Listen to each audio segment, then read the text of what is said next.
Hello दोस्तों, स्वागत करते हैं आप सभी का आपके अपने यूट्यूब चैनल जैकपुर पे। आज के इस वीडियो में हम लोग क्लास 9 का सामाजिक विज्ञान का मॉडल प्रश्न पत्र 2023-24 देखेंगे और ये इसका सेट 2 है। जिसने भी सेट 1 को नहीं देखा है सेट 1 देख लीजिएगा, क्योंकि बहुत सारे एग्जाम में जितने भी आप लोगों के प्रश्न आते हैं वो आप लोगों को मॉडल प्रश्न से ही आते हैं। तो आप लोग सेट 1 को जरूर देखिएगा। लिंक आपको डिस्क्रिप्शन में डाल देंगे या नहीं तो इसी वीडियो के लास्ट में भी आपको दिखेगा, तो प्लीज़ उसको जरूर से जरूर देख लीजिएगा। तो चलिए स्टार्ट करते हैं। हम देखते हैं क्या है हमारा आज का पहला सवाल। सबसे पहले सवाल में आपसे पूछा जा रहा है कि 1789 में फ्रांस की क्रांति किसके शासनकाल में हुआ था? लुई 15वां, लुई 18वां, लुई 16वां या फिर लुई 14वां? तो इसका जो राइट आंसर हो जाएगा ऑप्शन नंबर सी हो जाएगा, लुई 16वां के शासनकाल में हुआ था। अगला सवाल देखिए क्या है हमारा। क्वेश्चन नंबर 2 में आपसे कह रहा है कि फ्रांस में द्वितीय स्टेट के अमीर वर्ग को क्या कहा जाता था? पादरी वर्ग, कुलीन वर्ग, मध्य वर्ग या फिर राजशाही? इसका राइट आंसर हो जाएगा कुलीन वर्ग। ऑप्शन नंबर बी हमारा यहाँ पे राइट आंसर होगा।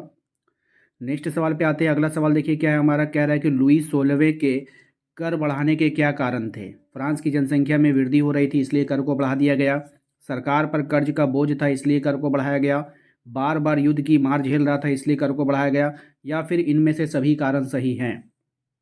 तो इसका जो राइट आंसर हो जाएगा वो हो जाएगा आपका ऑप्शन नंबर सी, बार बार युद्ध की मार।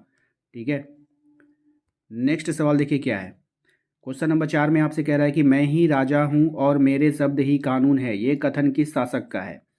लुई 14वां, लुई 15वां, लुई 16वां? बताइए क्या होगा। इसका जो राइट आंसर हो जाएगा वो हो जाएगा आपका लुई 14वां का। किसका है? लुई 14वां का। ठीक है। चलिए अगले सवाल पे आते हैं। अगला सवाल है हमारा क्वेश्चन नंबर 5। क्वेश्चन नंबर 5 में आपसे कह रहा है कि टैली क्या था? कृषि का कर था, एक प्रकार का भूमि कर था, शिक्षा कर था या फिर सैनिक कर था? ये जो टैली था वो एक प्रकार का क्या था? भूमि कर था। याद रखिएगा ऑप्शन नंबर बी हमारा यहाँ पे राइट आंसर होगा। अगला सवाल पे आते हैं। अगला सवाल है हमारा कि भारत देश किस गोलार्ध में स्थित है? उत्तरी गोलार्ध, दक्षिणी गोलार्ध, एक या दो, दोनों, या फिर इनमें से कोई नहीं? तो देखिए इसका जो राइट आंसर हो जाएगा वो हो जाएगा आपका उत्तरी गोलार्ध में। भारत जो है हमारा वो कौन से गोलार्ध में है? उत्तरी गोलार्ध में। इसको ध्यान में रखिएगा आप लोग। अगला सवाल देखते हैं क्या है हमारा। कह रहा है कि भारत की मानक यामोत्तर कितने डिग्री को माना गया है? कितने डिग्री को माना गया है ये बताना है। तो 82.32 है ना। चलिए नेक्स्ट आते हैं हम लोग क्वेश्चन नंबर 8 पे। क्वेश्चन नंबर 8 में आपसे कह रहा है भारतीय भूभाग का कुल क्षेत्रफल कितना है? तो देखिए भारतीय भूभाग का जो कुल क्षेत्रफल है वो आपका हो जाएगा 32,87,000 वर्ग किलोमीटर, यानी कि 32.8 आपको आंसर करना है। क्वेश्चन नंबर 9 पे आइए। क्वेश्चन नंबर 9 में आपसे कह रहा है कि कौन सा देश क्षेत्रफल में भारत से बड़ा नहीं है? रूस, श्रीलंका, ब्राज़ील या फिर ऑस्ट्रेलिया? तो यहाँ पर आप लोग को सिंपल में पता चल रहा है कि जो श्रीलंका है तो वो तो छोटा सा देश है ना, वो भारत से बड़ा कैसे हो जाएगा? ऑप्शन बी हमारा यहाँ पे राइट आंसर होगा। अगला सवाल देखिए क्या है। क्वेश्चन नंबर 10 में कह रहा है कि कर्क रेखा किस राज्य से होकर गुजरती है? किस राज्य से गुजरती है ये बताना है। ठीक है। उड़ीसा, झारखंड, बिहार या फिर मेघालय? तो आप लोग को पता है कि हमारे झारखंड राज्य से होकर गुजरती है। क्वेश्चन नंबर है हमारा 11 में, म्यांमार की किस तरह की सरकार थी? म्यांमार में जो है जो सरकार थी वो किस तरह की सरकार थी? कम्युनिस्ट सरकार, लोगों द्वारा चुनी गई सरकार, या फिर सेना का शासन था वहाँ पे? क्या था? तो देखिए राइट आंसर है इसका ऑप्शन नंबर सी, सेना का शासन था वहाँ पर। ठीक है। क्वेश्चन नंबर 12 पे आते हैं। क्वेश्चन नंबर 12 में आपसे कह रहा है कि सैनिक शासन अथवा राजतंत्र किस प्रकार का शासन है? लोकतांत्रिक, अलोकतांत्रिक, प्रजातंत्र या फिर साम्यवादी? तो इसका जो राइट आंसर होगा वो होगा ऑप्शन नंबर बी, अलोकतांत्रिक। ठीक है। क्वेश्चन नंबर 13 पे आते हैं। क्वेश्चन नंबर 13 में आपसे कह रहा है कि यूएन का कौन सा अंग देश के बीच शांति और सुरक्षा के लिए जिम्मेदार होता है? यानी कि वो शांति करवाएगा। महासभा, सुरक्षा परिषद, अंतर्राष्ट्रीय न्यायालय या फिर इनमें से सभी? तो इसका जो राइट आंसर हो जाएगा वो हो जाएगा आपका सुरक्षा परिषद। ऑप्शन नंबर बी हो जाएगा। ठीक है। क्वेश्चन नंबर 14 पे आते हैं। कह रहा है लोकतंत्र जनता द्वारा जनता के लिए शासन है, ये परिभाषा किसके द्वारा कहा गया था? जॉर्ज वाशिंगटन ने, अब्राहम लिंकन ने, अरस्तू ने? किसने कहा था? तो इसको कहा था आप लोगों का अब्राहम लिंकन ने। ऑप्शन नंबर बी हमारा यहाँ पे राइट आंसर होगा।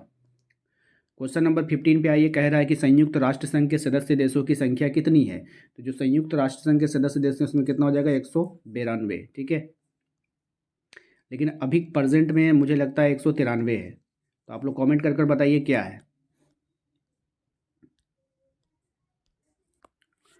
अगला सवाल देखिए नेक्स्ट है हमारा, खरीफ फसल किस मौसम में होता है? ग्रीष्म, गर्मी ऋतु में, वर्षा ऋतु में, सर्दी ऋतु में, बसंत ऋतु में?